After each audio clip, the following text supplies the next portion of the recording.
એક શિક્ષક એક કાચના ગ્લાસની અંદર બાઉલની અંદર 10 કારટલા ભરે છે અને પછી એને ભરીને ટેબલ પર મૂકી દે છે. તારે આજુબાજુવાળા બધા લોકો એવું કહે છે કે ભાઈ અહીં કરટલાને તું ઢાંકી દે, નહીં તો એ બધા બહાર આવી જશે એમ. તારે શિક્ષક એવું કહે છે કે એને ઢાંકવાની કોઈ જરૂર નથી. એક કરટલો બહાર આવશે એટલે બીજો એને પગ પકડીને પાછો ગ્લાસની અંદર ઉતારી દેશે, બીજો ચડશે એટલે ત્રીજો ઉતારી દેશે. એટલે આ રીતના જ આપણી સમાજની દશા. આજે આગળ જઈ રહ્યો યુવાન, તારે બીજો કોઈ પાછળ પગ ખેંચીને નીચે ઉતાર્યો છે. સમાજની દશા આજે આવી રીતના થઈ રહી છે. એક વસ્તુ યુવાનો યાદ રાખજો કે એક તપેલીની અંદર 1 લીટર દૂધ લેશું ને, તેને ફાળવા માટે ખાલી 1 ટીપું લીંબુનું જ જરૂર છે. એટલે આપણે બધી સુધરેલી કેરી હોય ને, તો એક કેરીની બગડેલી આવતા આપણે બધાએ રોકવાની બી જરૂર છે. પછી એમાં મારી એકલાની કઈ અંગત, મારે ને વિજયભાઈને કોઈ હાથ બાજ્યા કટ્યાના કોઈ લેવા દેવા નહીં મેં ભાઈ. हमारे कोई व्यक्तिगत दुश्मनी नहीं में. विजय बी समाज माटे भेगा थेला छे, मैं भी समाज माटे भेगो थेलो छुं.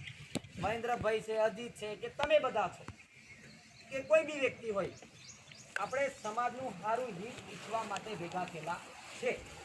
મારો વાંધો તય આગળ હતો કે મેં તમને બધાને એવું છે ટેકો ડોક્ટર સાહેબે કેમ કહેતો એ સાંભળ્યું નહોતું કે ટેકો મારો ખેંચવાનું મેઇન કારણ એ હતું કે આપણને જે લોકોએ હેરાન કર્યા યુવાનોના દોષની અંદર, સમિતિનો કોઈ વાક નહીં એની અંદર, ગઠબંધન થયું એની અંદર. આપણે બી ઈચ્છીએ છીએ કે આજે જે લોકોએ ગઠબંધન કર્યું એ લોકો આવીને બે એમ, પણ જે દિવસે મીટિંગ થઈ તે દિવસે અમુક લોકોએ એવું કીધું કે અમે 30 વર્ષનો રાજનીતિનો કાર્યકાળ બતાવીએ એમને એમ, અને 2 દિવસને અમે બધું ઊભું કરી શકીએ એમ. આજ સુધી મારા યુવાનો એમની આગળ રડ્યા, એમને હેરાન કર્યા, એ બધી વસ્તુ મારા દિલમાં લાગી આવેલી. કેમ? દરેક યુવાન મારો ભલે લોહીનો સંબંધ નહીં હોય, પણ મારા સમાજનો મારા દિલમાં વસેલા છોકરાઓ છે બધા. એ લાગણી દુભાઈ 24 કલાક મંથન કર્યા પછી 10 થી 15 આગેવાનો જોડે મળ્યા પછી મેં આ ડિસિઝન લીધું છે. મેં એવું નહીં કીધું કે ટેકો ખેંચી લીધો એટલે સમાજ માટે કોઈ કામ નહીં કરું, કશું નહીં કરું. એવું એમાં બી મુદ્દો લખેલો છે કે સમાજને ક્યાં બી જરૂર પડે, રાત દિવસ 24 કલાક મેં અને મારો પરિવાર ઉભેલા જ છીએ. એટલે આ બાબતનું નિરાકરણ કરવા માટે કાલે અમે રાતે બેઠા હતા.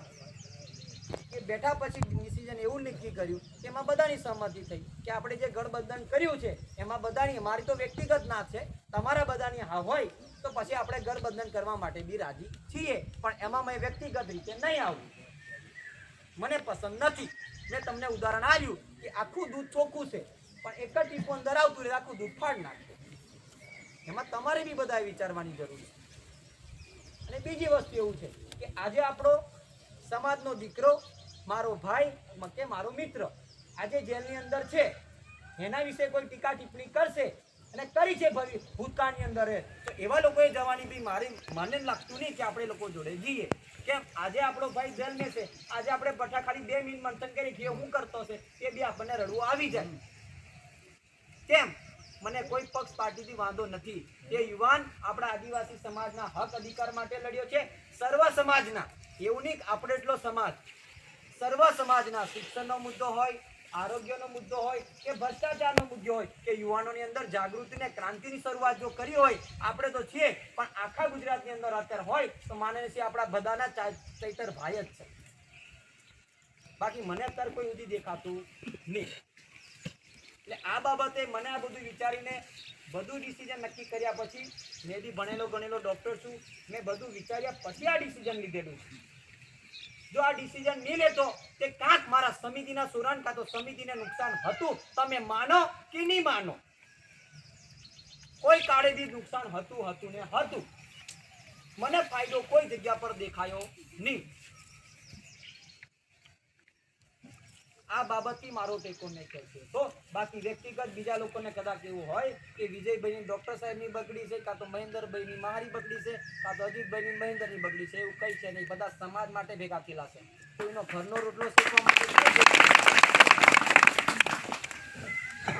મેં 3 વર્ષ જે સમાજને આપ્યા, જે બાબતે આપ્યા હોય એ બાબતે, પણ એ બાબતની લાગણીથી મેં પાછો સમાજને આવેલો. સમાજમાં તમે સમાજને પણ સમિતિને આવેલો. તમે બધા એગ્રી હોય મારા સહકાર માટે તમે આવવા માટે રાજી છું. અને તમને ઠીક નહીં લાગે તમે મારા રીતે અંગત સમાજના કામ કરવા માટે બી રાજી છું. મેં સમાજના કામ મારા બાપ દાદાએ છે ને આખું ગામ વસાયેલું ઉશીરે જે બાજુના ઇતિહાસ. અને મારો ફાધર છે ને આજે બી મારી ગાડીની બીજાની ગાડીને લઈને આવે તો બી આજે વગર કે સમાજની સેવા કરે છે. એક કુળમેથી પાકેલો મેં દીકરો છું એમ. મારા ઘરમેથી એક સભ્યનું પદ બી નહીં લેવેલો ભૂલા કાકા કોઈ. આ સુધી અમારો ઇતિહાસ છે. અમારું કંડા લે લો, મુવાડા લે લો, પાલ્લા ગામે બી અમારા જમરિયા છે. એટલે અમને આજે ગર્વ થાય. પાલ્લામાંથી ક્રાંતિની શરૂઆત થઈ, અમારા બી જમરિયાના છે, અમારા જાંબુડીન છે, અમારા હરકુંડીન છે, અમારા મણિપુરની છે. આ ગોગમ પણ પાછા આવે અને પાછા કંડામ જતા રહેલા છે. એટલે આ બાબતનો મને કોઈ સ્વાર્થ સમાજ સાથે નથી. અને તમે હમણાં કહેતા હોય કે 300ના સ્ટેમ્પ પર લખીને આલદમ કે ડૉક્ટર સાહેબ કોઈ ચૂંટણી ઇલેક્શન નહીં લડે. તમને બધાને એવું થતું હોય તો મેં સાંભળ્યું છે એટલે કહું છું. બાકી મને સમિતિ આજે બી કહું છું, મને સમિતિમાં આવવાનો કોઈ જ ઇન્ટરેસ્ટ નથી. મેં અહીંયા આગળ બહુ ઊંડો ઘા પડેલો છે એ મેં જાણું છું. એમને પૂરવાનું કામ તમારે કરવું હોય તો તમે કરી શકો. બાકી બીજા પેલા ગઠબંધન વાળા કરવાની નહીં આવવાના.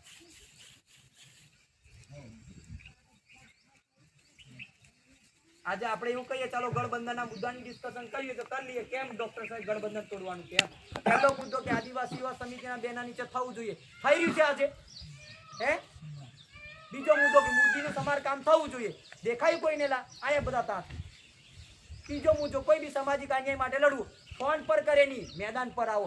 આજે સાહેબ એક પરોડી બાજુની મેટર હતી, એક સરપંચ આગળ માથાકૂટની અંદર તેમાં મહેન્દ્રભાઈ ને અજીતભાઈજીને આ ફારાઈ કરાઈ. આગેવાનોએ શું કર્યું? બધા આગેવાન આવી જાય રાજકીય. એવું નહીં કે આપણે એનું એટલા કહીએ, એક જણ કહીએ, એવું નહીં. તમે ગઠબંધનમાં નક્કી કર્યું એ પ્રમાણે નિયમને તમે નહીં ચાલ્યા. અને મિટિંગની અંદર મારા છોકરાઓને જો જબરજસ્તી તમે બોલવામાં આવ્યું હોય એ મને દુઃખ થયું જ હોય. અને લીંબુ એટલું યાદ રાખજો, દૂધ ને લીંબુ આ બધી જ ચોખવટથી જાય. અને બીજી વસ્તુ કહું છું કે યુવાનોને તમે કોઈ બી 5 કે 10 ડિસિઝન લેતા પહેલા વ્યવસ્થિત રીતે વિચારણા કરો, એની પર મૂલ્યાંકન કરો, ફાયદા જોવો. તમે કાં તો તમારા અંગત જેટલા બી 50 થી 60 જણ ખુલ્લામાં ડિસ્કશન કરો અને એમને તમે એવું કહો કે આ વાત લીકેજ ના થવી, પછી તમે કોઈ પણ નિર્ણય પર પહોંચો. દરેક યુવાનો, દરેક ગ્રામ્ય સમિતિના યુવાનો, એવું નહીં કે અમે લોકો એક મૂલ્યાંકન પર આવો. અને મેં તો હવે મેં તમને એવું કહું છું કે સરપંચ આવ્યા છે કે સરપંચને કે સરપંચો તમારી મજબૂરી છે, તમે જાઓ પણ સમાજને સમાજ જોડે રાખો. ભાગલા એટલા નહીં પડવા દેતા હોય. એ તમારી જવાબદારી છે. તમે ગામના રાજા છો. તમારી બી આજે અમે કદર કરીએ છીએ. એવું નથી કે અમે કદર નહીં મેં કરતા. તમે બે બાજુ હાચવી, પણ સમાજથી પબ્લિકને છૂટી પડવા દેશો નહીં તો આપણે ગમે તે. મેં એક વસ્તુ કહી દઉં, આજે સમિતિ ઊભી થઈ જાય ને તો 30 વર્ષ સુધી બીજી સમિતિ નહીં બને. જાઓ લખી આપું ને તમને, ના બને. આ ક્રાંતિની શરૂઆત થઈ છે, બીજ ઉપાઈ ગયા છે, ફળ લાગવા માંડલા છે તો હાચવાની. કદાચ મારી બી ભૂલ થઈ હશે, એવું નહીં કહેતો મેં બધો હાચો છું, ક્યાંક મારી બી ભૂલ હશે. એ ભૂલનું મૂલ્યાંકન કરે. તમારે બધા મને આગેવાનો ટકોર કરી નહીં કરી એવું નહીં. એ ટકોરથી સુધરીને મારે પાછું આવું, એને સમજણમાં લેવું. મેં ભલે ડૉક્ટર હોય, ભણેલો ગણેલો હોય, પણ અમારી બી હજુ અમે યુવાનો છે. ત્યાં આગળ મેં આપણા બાળકની અંદર એની ભવિષ્યની કારકિર્દી બને એવા માટે કામ કરવા માંગુ છું. યુવાની અંદર ક્રાંતિ અને જાગૃતતા પેદા થાય એવા કામ કરવા માંગુ છું. અને વડીલો જે યુવાનો છે એમને બાળકોને માર્ગદર્શન પૂરું પાડે અને મદદરૂપ થાય સંઘર્ષ કરીને. અત્યારે કોઈ જોડે પૈસા ને બધું થતું નહીં, તો સંઘર્ષ કરીને બી આપણા યુવાનોને બાળકો પ્રત્યે લાગણી રાખીને આગળ વધારે એવી મારી સૌને નમ્ર વિનંતી છે. 9 ઓગસ્ટ કાર્યક્રમ આવી રહ્યો છે.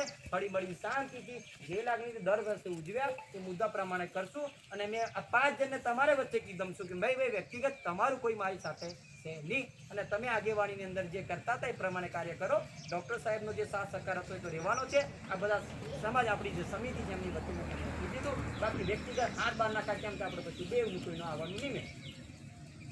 બસ આટલી જ કહી મારી વાણીને વિરામ આપું છું. જય જવાહર, જય આદિવાસી.